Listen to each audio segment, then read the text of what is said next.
95 news P news కి స్వాగతం.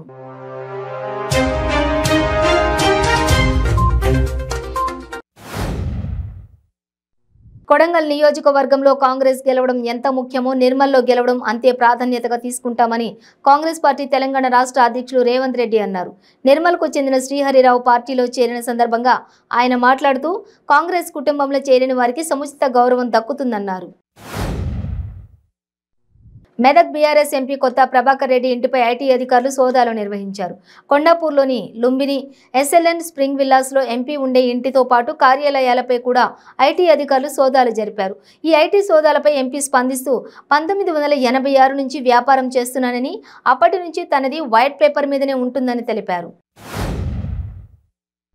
CLP నేత భట్టి విక్రమార్క పాదయాత్ర 90వ రోజు నల్లగొండ జిల్లాలో కొనసాగింది.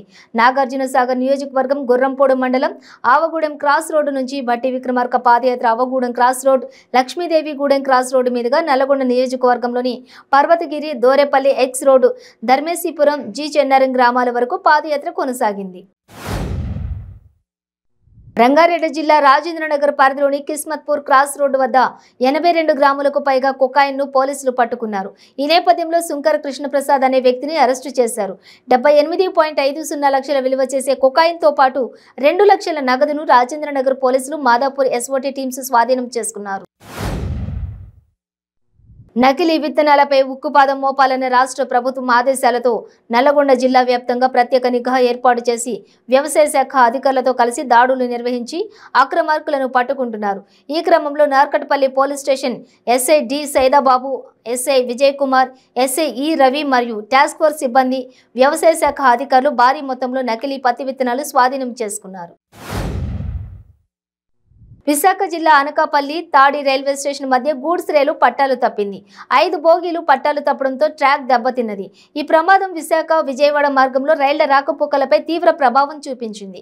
అధికారులు 5 రైళ్లు రద్దు చేశారు. రైల్వే అధికారులు యుద్ధ ప్రాతిపాదికన మరమ్మతులు చేపట్టారు. మరమ్మతుల అనంతరం గూడ్స్ రైలు బయలుదేరి వెళ్లింది. 10 ఏళ్ల నుండి మదనపల్లి ముఖ్య కేంద్రంగా రక్తదానంతో పాటు పలు సేవా కార్యక్రమాలు నిర్వహిస్తున్న హెల్పింగ్ మైండ్స్ స్వచ్ఛంద సేవా సంస్థ ప్రపంచ రక్తదాతల దినోత్సవం పురస్కరించుకొని ముందస్తుగా సాల్ట్ ఆర్ట్ ద్వారా రక్తదాతలకు శుభాకాంక్షలు తెలిపారు. డిసిసిబి లాభాల బాటలో నడుస్తున్నట్లు రాష్ట్ర రెవెన్యూ స్టాంపులు అండ్ రిజిస్ట్రేషన్ శాఖ మంత్రి ధర్మాన ప్రసాదరావు వెల్లడించారు. జిల్లా కేంద్ర సహకార బ్యాంకు ప్రధాన కార్యాలయం 2వ అంతస్తుకు ఆయన శంకుస్థాపన చేశారు. అనంతరం ఏర్పాటు చేసిన మహాజన సభ సమావేశంలో ఆయన మాట్లాడుతూ దేశంలో కోఆపరేషన్ బ్యాంకులు విస్తరణ జరిగిందన్నారు. ఏలూరులో ప్రైవేట్ డెంటల్ క్లినిక్ లో రిసెప్షనిస్ట్ గా పనిచేస్తున్న మహిళ ఇంటికి వెళుతుండగా 2 ఆగంతకులు యాసిడ్ పోశారు. ఆమె తీవ్ర గాయాలకు గురై కంటి చూపు కోల్పోయింది.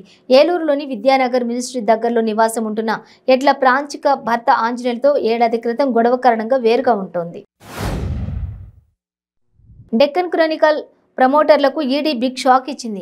మనీ లాండరింగ్ కేసులో విచారణకు ఏమాత్రం సహకరించకపోవడంతో వెంకట్రామరెడ్డి సహా మరో 2ని అరెస్ట్ చేసింది. 8,000 కోట్ల రూపాయలు బ్యాంక్ ఫ్రాడ్ కేసులో ఈడీ అభియోగాలు మోపింది. మాజీ ఎమ్మెల్సీ కూచుకుంట్ల పార్టీలో చేరికపై మాజీ మంత్రి నాగం జనార్దన్ రెడ్డి స్పందించారు.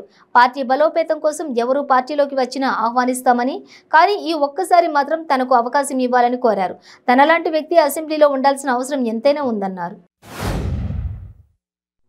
యాదాద్రి భువనగిరి జిల్లా పరిధిలోని ఆర్టీఏ అధికారులు ప్రైవేట్ స్కూల్ బస్సుల మీద కొరడా జులిపిస్తున్నారు. స్కూల్ రీఓపెన్ కావడంతో ప్రైవేట్ స్కూల్ బస్సులను రోడ్ల మీద పరుగులు తీస్తున్నాయి.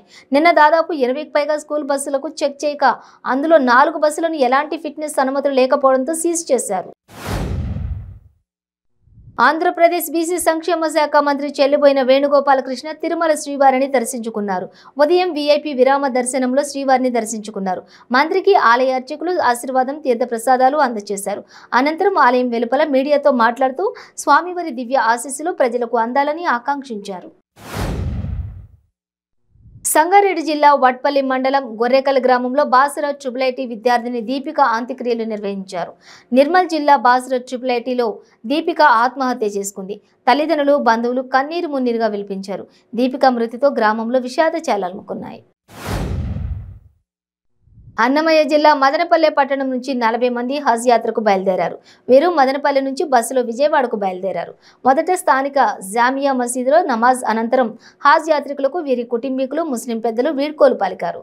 హజ్కు వెళ్లే యాత్రికులు యాత్రను ఎమ్మెల్యే నవాజ్ బాషా దగ్గరుండి పర్యవేక్షించారు. జనసేన అధినేత పవన్ కళ్యాణ్ ఉమ్మడి తూర్పు గోదావరి జిల్లాలో చేపట్టిన వారాహి యాత్ర జయప్రదం చేసేందుకు అవసరమైన అన్ని ఏర్పాట్లు చేయడం జరిగిందని జనసేన పార్టీ ఉమ్మడి తూర్పు గోదావరి జిల్లా అధ్యక్షులు కందుల దుర్గేష్, పిఎస్సి సభ్యులు ముత్తా శశిధర్, పంతం నానాజీలు పేర్కొన్నారు. చించినాడ పెరుగులంకలో నాకు పట్టా భూములు ఉన్నట్లు ఆరోపణలు నిరూపిస్తే పేదలకు పంచిస్తానని నర్సాపురం తెదేపా నియోజకవర్గం ఇన్ఛార్జి పొత్తూరి రామరాజు అన్నారు. నర్సాపురంలో నిర్వహించిన విలేకరుల సమావేశంలో మాట్లాడారు. దళితులు భూములలో మట్టి తరలింపు సమస్యను పక్కదారి పట్టించేందుకు వైసీపీ నాయకులు అసత్య ఆరోపణలు చేస్తున్నారన్నారు. టీడీపీ ప్రభుత్వ నిర్లక్ష్యంతోనే బొజ్జన్నకొండకు కేంద్ర పర్యాటక శాఖ ఇచ్చిన ఫిర్యాదులు వెనక్కెళ్లాయని ఎంపీ డాక్టర్ బిశెట్టి వెంకట సత్యవతి మండిపడ్డారు.